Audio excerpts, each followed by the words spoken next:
자, 오늘 부모의 자녀 체벌은 왜 허용되어 왔는가?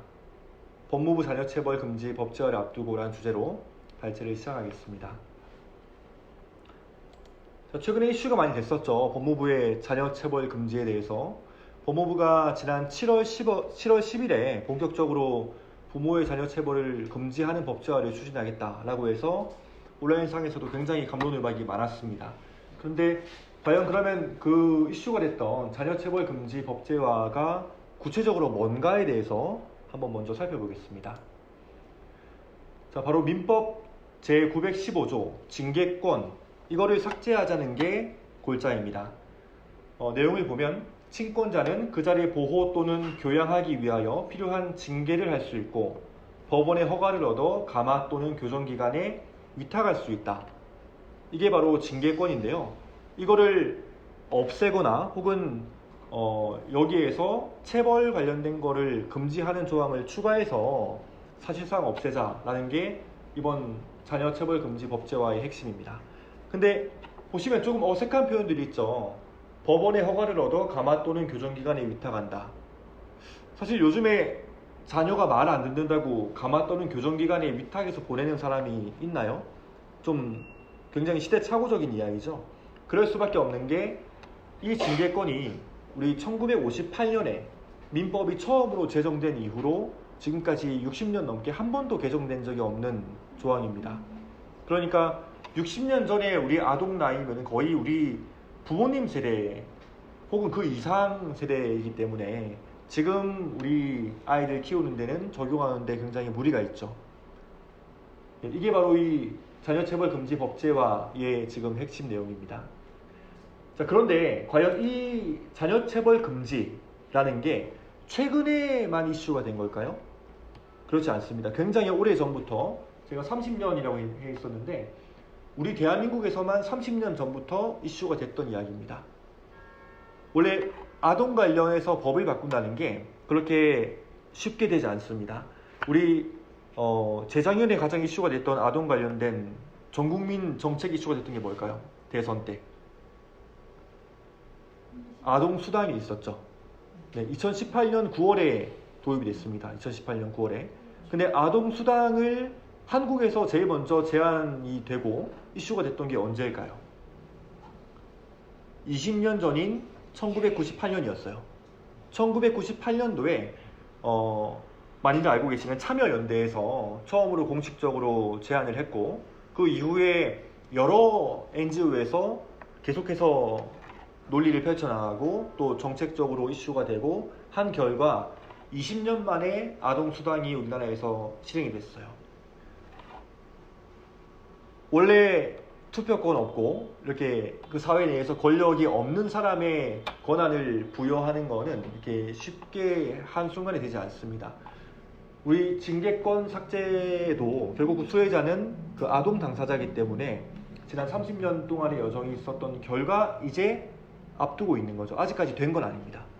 자, 그러면 그 30년의 시작이 뭐였냐면 1989년에 UN 아동 권리 협약이었습니다. 자, UN 아동 권리 협약 들어본 적 있으신 분? 네. 역시 꽤 대부분 들어보셨네요.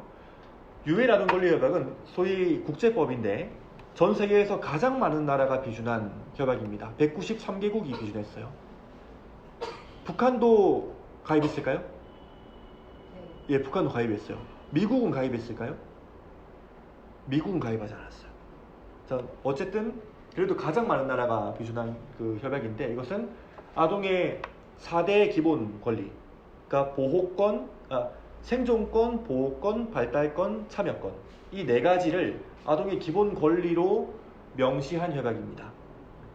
여기에서 특히 제19조, 제37조에 체벌에 포함한 모든 형태의 폭력으로부터 아동을 보호하기 위하여 그 비준한 나라의 입법, 행정, 사회적 및 교육적 조치를 취할 것을 요구를 했습니다. 자, 국제법에 비준한다는 것은, 그걸 가입한다는 것은 국내법보다 상위의 법이기 때문에 따르겠다는 거랑 마찬가지예요. 마치 우리 헌법이 모든 법률의 상위에 있듯이 헌법을 어길 수가 없잖아요. 그래서 국내법이 이거를 어기지 않고 따르겠다고 하는 의지의 표명으로 볼 수 있는데, 그런데 이 이후에 대한민국을 비롯한 많은 나라들이 잘 지켰느냐? 꼭 그렇진 않아요. 그리고 참고로 스웨덴 같은 경우는 이 협약이 나오기 10년 전인 1979년도에 아동에 대한, 자녀에 대한 체벌을 완전히 법적으로 금지하는 그런 선도적인 일을 했습니다. 자, 근데 이 이후에도 많은 가입된 나라들이 여전히 가정 내의 체벌, 아동에 대한 폭력 이런 것들이 이어지자 2006년에는 마찬가지로 유엔 아동 권리 협약에서 일반 논평 8호를 냅니다. 자, 일반 논평이라 하면 뭐냐면 우리나라에서 법 개정으로 치면 원포인트 개정 이런 거라고 보시면 돼요. 전체적인 협약이 아니고 딱 꼭 집어서 이 부분 좀 제대로 하자 이런 건데, 거기서 조금 더 이 체벌을 구체화했죠. 신체적 처벌 및 기타 잔인하거나 굴욕적인 형태의 처벌로부터 보호받을 아동의 권리를 채택해서 아동에 대한 정서적인 처벌까지도 금지해야 된다고 더 강화해서 얘기를 했어요. 자, 이렇게 이제 우리나라를 비롯한 많은 나라들에게 일반 논평을 통해서 이렇게 제안을 했고, 특히 한국에 대해서는 2011년에 유엔 아동권리위원회에서 제3, 4차 대한민국 심의를 통해서 가정 등 양육 환경에서 체벌이 여전히 성행하고 있기 때문에 이거에 대해서 우려하면서 가정, 학교 및 모든 기관에서 체벌이 금지될 수 있도록 이를 명문화하는 입법 조치를 취할 것을 권고했어요. 정확하게 법으로 만들라는 거죠. 가정에서, 학교에서 체벌이 완전히 금지될 수 있도록. 자, 그래서 우리나라는 2015년도 9월에 아동복지법 제5조 제2항이라는 걸 만듭니다. 이게 뭐냐면, 아동의 보호자는 아동에게 신체적 고통이나 폭언 등의 정신적 고통을 가하여서는 아니 된다라고 정확하게 명시를 했어요. 자, 그런데 이 이후에 그러면 우리나라에서 가정 내 체벌, 자녀에 대한 체벌이 금지됐나요? 아니죠. 그 금지되지 않은 이유가 바로 앞서 살펴본 민법 징계권에 의해서 그런 겁니다. 왜 그러냐? 법원에서 이렇게 해석을 했어요. 자, 이 법에 의하면 명확하게 신체적 고통, 정신적 고통 가하여서는 아니 된다라고 명시했죠. 근데 조건이 있어요. 훈육의 목적이 있을 때는 징계권에 의해서 체벌할 수 있다라고 법을 해석한 거예요. 훈육의 목적이 있을 때는. 오늘 제가 발제할 내용에서 이 부분이 가장 중요한 전제 조건입니다. 훈육의 목적이 있을 때. 이걸 제일 잘 기억해 주세요. 자, 그러한 결과 이 이후에도 우리나라에서는 여전히 가정 내에서 아동에 대한 체벌이 이어져 왔습니다. 그래서 자, 이제 보다 못해서 유엔 아동권리위원회에서는 제5, 6차 대한민국 심의를 통해서 더 구체적으로 더 그 체벌의 범위를 넓게 해석해서 금지할 것을 권고했어요. 즉, 간접 체벌, 징계를 포함한 체벌 근절. 징계면 벌 받는 거죠. 뭐 손 들고 있기 그런 거. 근절 및 행위자의 제재를 위한 당사국의 계획에 대한 정보를 제공할 것을 요청했죠. 즉, 너희 이제 어떻게 할 거냐, 구체적인 계획을 제출해라 라고 얘기한 거죠. 그 결과 나온 게 2019년 5월에 대한민국이 발표한 포용국가 아동정책이에요. 포용국가 아동정책에 대해서 아마 많이 들어보셨을 거예요. 저게 발표됐을 때 저희도 굉장히 좋은 어떤 포괄적 정책이 나왔다라고 좋아했었는데, 이게 이제 갑자기 나온 게 아니고 이러한 흐름에 의해서 나온 거죠. 이때 이제 우리나라에서 민법 제915조에 규정된 친권자의 징계권 범위에서 체벌을 제외하는 방안을 검토하겠다라고 발표했고, 이것을 법무부가 실무진에서 검토한 결과 올해 징계권 자체를 삭제하는 방향으로 추진 중이다라고 발표를 했습니다. 그래서 이르면 올해 안에, 2020년 올해 안에 공포를 할 예정이고요. 물론 여전히 두 가지 안이 동시에 논의되고 있습니다. 징계권 자체를 삭제하는 것과 혹은 징계권은 그대로 두되 그 안에서 체벌은 금지한다 라고 하는 것이 둘 다 이렇게 논의되고 있습니다. 어쨌건 최초로 1989년 유엔 아동권리 협약이 발표된 이후에 30년 만에 대한민국에서는 징계권을 삭제하겠다, 삭제하는 것을 추진하겠다라고 발표를 한 거죠. 자, 이렇게 오래된, 어떻게 보면은 정말 여기 계신 분들 중에서 한 절반은 태어나지도 않은 그때부터 이슈가 됐던 건데, 지금 이 순간에도 한국에서는 부모의 자녀 체벌 금지에 대해서 찬반 논란이 뜨겁습니다. 자, 올해 5월 24일에 전국 19세 이상 성인 6,808명에게 설문조사한 건데, 이 부모의 자녀 체벌 금지에 대해서 어떻게 생각하냐? 반대가 47%로 가장 많았습니다. 그러니까 부모의 자녀 체벌 금지를 반대하는 거죠. 체벌해야 된다라는 거죠. 그 이유는 자녀 훈육, 여기서도 훈육이 나옵니다. 훈육을 위해서 불가피하다. 찬성은 44%인데 심각해지고 있는 부모의 아동학대 근절 8.7%는 모르겠다.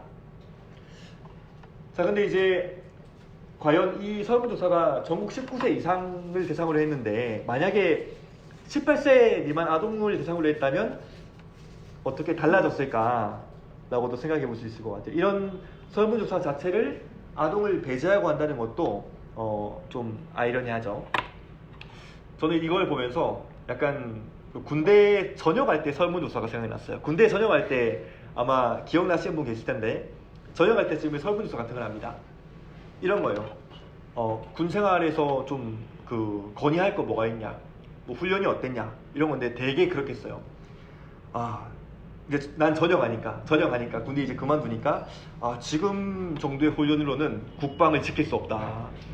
40km 행군하는 거 유사실에 대비해서 평양까지 가려면 한 400km 행군을 해야 된다. 혹은 뭐 혹한기 훈련 4박 5일 택도 없다. 6.25는 몇 년이 걸렸냐, 한 1년 해야 된다. 뭐 이런 것들을 얘기를 해요. 전역하니까. 이것도 어떻게 보면 19세 이상 성인에게 했기 때문에 본인의 올챙이적을 모르고 대답한 게 아닌가라는 좀 우스개 생각도 해봤습니다. 자, 그런데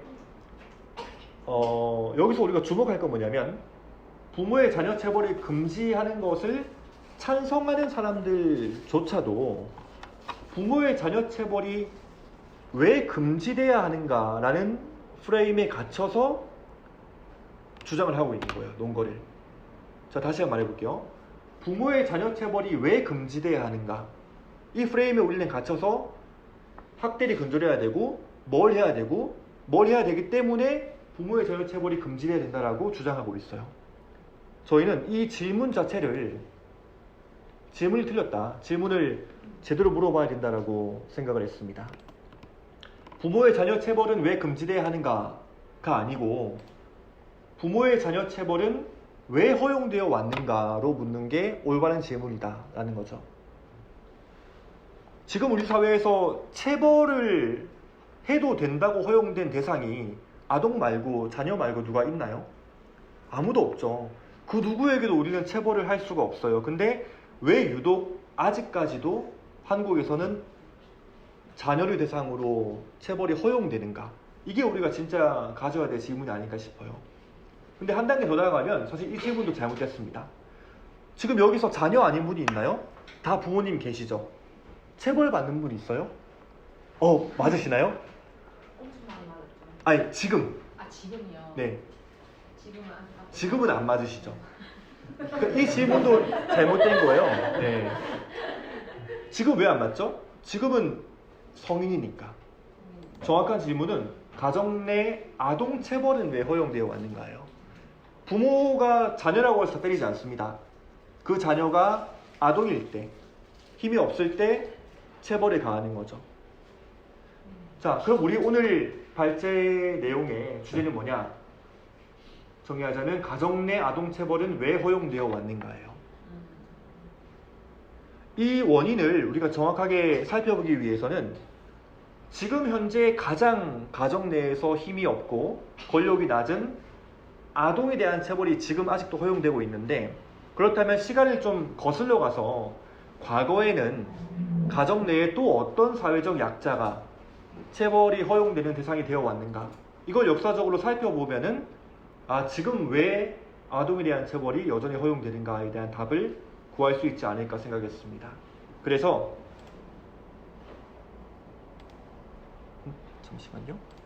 그래서 가정 내 체벌 허용 대상의 변천사를 한번 살펴보려고 해요. 자, 지금은 우리 2020년 국내에서는 2020년 올해 들어서야 가정 내 가장 약자 아동에게만 아직까지는 체벌이 허용되고 있어요. 이제 곧 금지가 되겠죠. 해외에서는 스웨덴 같은 경우에 1979년부터 완전히 금지됐고요. 우리나라가 올해 연말에 이제 그 체벌이 금지되면은 세계에서 57번째로 완전히 체벌이 금지된 나라가 되고, OECD 36개국에서는 23번째로 완전히 금지된 나라가 됩니다. 자, 그러면 그 이전 세대의 아동보다는 강했지만 그 다음 약자였기 때문에 체벌로부터 허용됐던 대상이 누굴까? 아내입니다. 자, 제가 지금 좀 놀라우시죠? 근데 제가 지금 말씀드리는 아내라는 거는 그 시대의 사회적 관념이 그랬다? 시민들의 인식이 그랬다? 그게 아닙니다. 제가 지금 말씀드리는 거는 다 그 시대의 법과 제도를 기반으로 말씀드리는 거예요. 자, 해외 사례를 보면은 19세기 말까지만 해도 미국하고 영국을 포함한 많은 나라에서 남편이 훈육을 목적으로 아내를 체벌하는 게 당연시되었어요. 미국에서도 남편이 아내를 신체적으로 체벌할 권리가 명시되어 있는 커먼로의 원리라는 법이 있었어요. 이게 1871년까지 유효하다가 그때 1871년에 한 개 주에서 최초로 이제 금지가 됐어요. 그리고 영국에서는 이보다 20년 더 가서 1891년이 돼서야 훈육을 목적으로 아내를 체벌하는 법이 금지가 됐어요. 놀라우시죠? 그리고 지금 이제 미국, 영국도 그래? 근데 지금도 파키스탄 같은 나라에서는 현재도 새로운 법들이 추진되고 있어요. 아내가 남편의 명령을 듣지 않거나 혹은 남편이 원하는 복장을 입지 않거나 남편이 성관계를 요구했을 때 거절한다거나 하면은 훈육의 목적으로 체벌할 수 있는 법이 지금도 입법이 추진되고 있어요. 자, 그 사회에서도 아동보다는 강하지만 약자가 아니었던 거죠. 자, 그럼 한국은 어떨까요? 한국에서도 1980년대까지는 가정 내에서 아내를 대상으로 한 남편의 훈육 목적의 체벌은 그거는 가정 내의 일이다. 국가가 국가가 관여할 일이 아니다라고 생각해서 범죄로 인식되지 않았어요. 그런데 1980년대부터 여성단체들이 여성에 대한 그런 체벌 문제를 이거는 폭력이다. 가정폭력이다라고 명시하고 명백한 중대한 인권 침해 문제로 인식시키기 위해서 사회운동을 열심히 했습니다. 그래서 1990년대 들어서 여성들이 자신을 상습적으로 폭행한 남편에 대해서 살인을 하는 사건이 몇 개 일어나요. 그러면서 이 문제가 이거는 심각한 가정폭력이다. 그냥 가정 내에서 이렇게 훈육, 체벌 이런 일이 아니다 라고 해서 굉장히 이슈가 됐고 1992년부터 여성인권단체를 중심으로 해서 가정폭력방지법 제정추진 범국민운동본부라는 게 시작됩니다. 그래서 1995년부터 이거를 위한 구체적인 법안 작업에 시작을 하는데요. 그때 이제 가정폭력방지법 시안을 처음으로 내놓고 지금처럼 우리 입법 청원 운동을 하고 여러 가지 입법 운동을 시작합니다. 그래서 그 결과 1997년도에 가정폭력 범죄의 처벌 등에 관한 특례법 그리고 가정폭력 방지 및 피해자 보호 등에 관한 법률이 드디어 제정이 됐어요.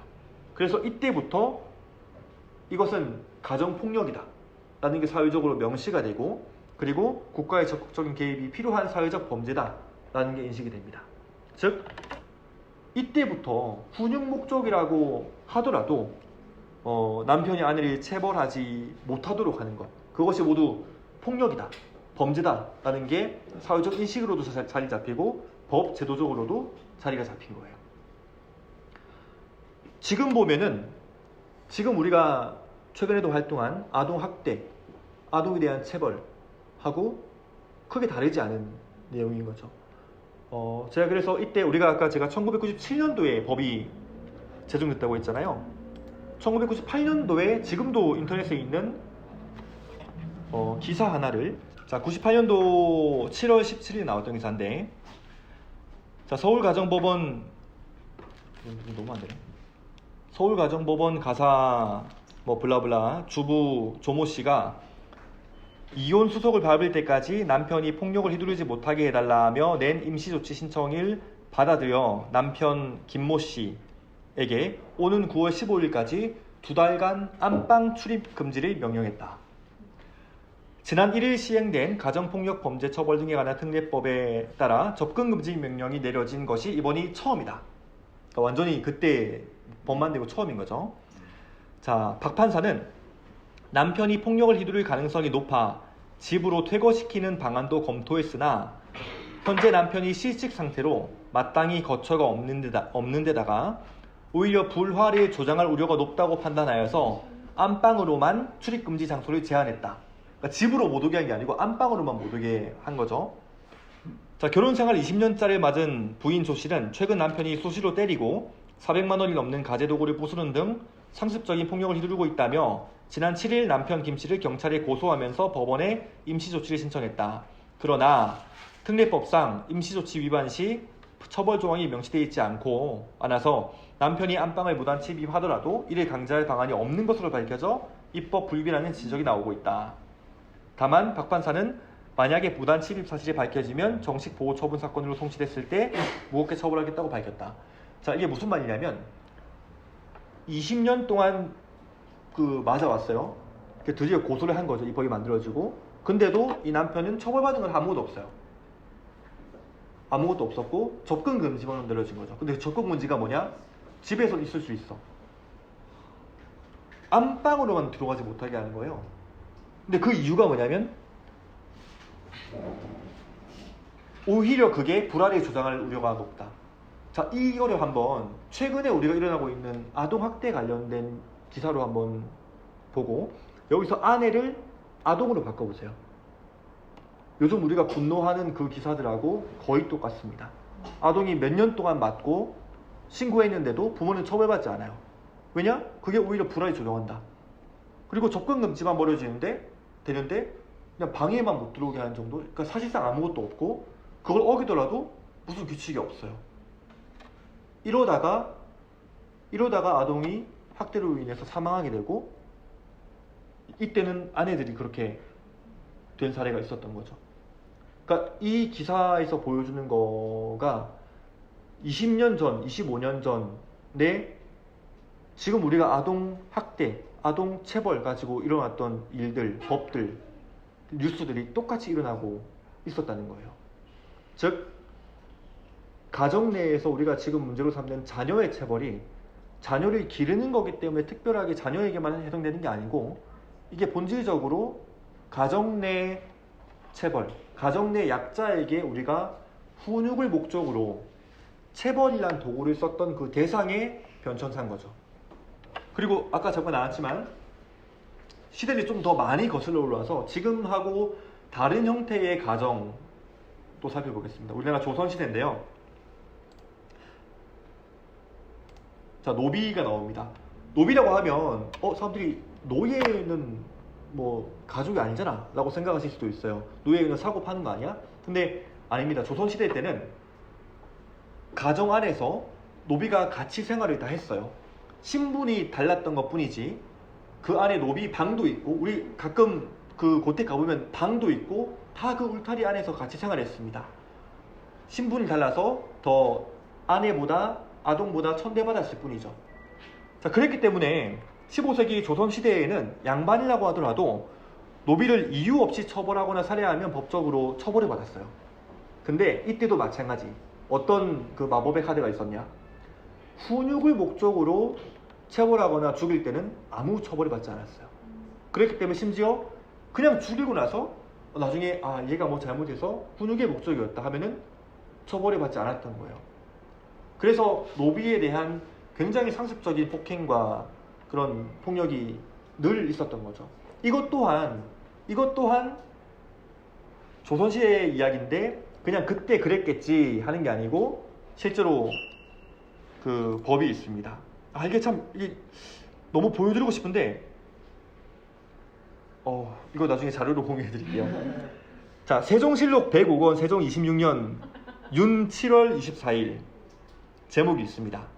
노비를 함부로 구타하거나 죽이지 말 것을 형조에 전지하다 라는 제목인데 한번 읽어드릴게요. 형조에 전지하기를 우리나라의 노비의 법은 상하의 구분을 엄격하게 하기 위한 것이다. 강상이 이것으로 말미암아 의지할 바를 더하는 까닭에 노비가 죄가 있어서 그 주인이 그를 죽인 경우에 논의하는 사람들은 상례처럼 그 주인을 지켜 올리고 그 노비를 억누르면서 이것은 진실로 좋은 법이고 아름다운 뜻이라고 한다. 그러니까 문제가 있을 때 죽이는 건 좋다는 거죠. 그러나 상주고 벌 주는 것은 임금된 자의 대권이건만 임금된 자라도 한 사람의 죄 없는 자를 죽여서 선한 것을 복주고 지나친 것을 화주는 하늘의 법칙을 오히려 함부로 하지 못하는 것이다. 더욱이 노비는 비록 천민이나 하늘이 낸 백성 아님이 없으니 신하된 자로서 하늘이 낳은 백성을 부리는 것만도 만족하다고 할 것인데 그 어찌 제멋대로 형벌을 행하여 무고한 사람을 함부로 죽일 수 있단 말인가? 라고 돼 있어요. 그러니까 이때도 노비에 대해서 함부로 죽이지 마라. 근데 이유가 있을 때 죽이는 거는 잘한 거다. 라고 세종실록에 나와 있습니다. 자, 이때도 마찬가지로 그 가정 내에서 가장 약자에 대해서 이유 있는 잘못했을 때 훈육을 목적으로 때리거나 죽이는 것은 용납이 되었던 거죠. 이렇게 보면 처음에 제가 질문이 틀렸다고 한 거, 문제는 부모의 자녀 체벌이 문제가 아닙니다. 그거는 지금 이 시대의 우리의 현상이죠.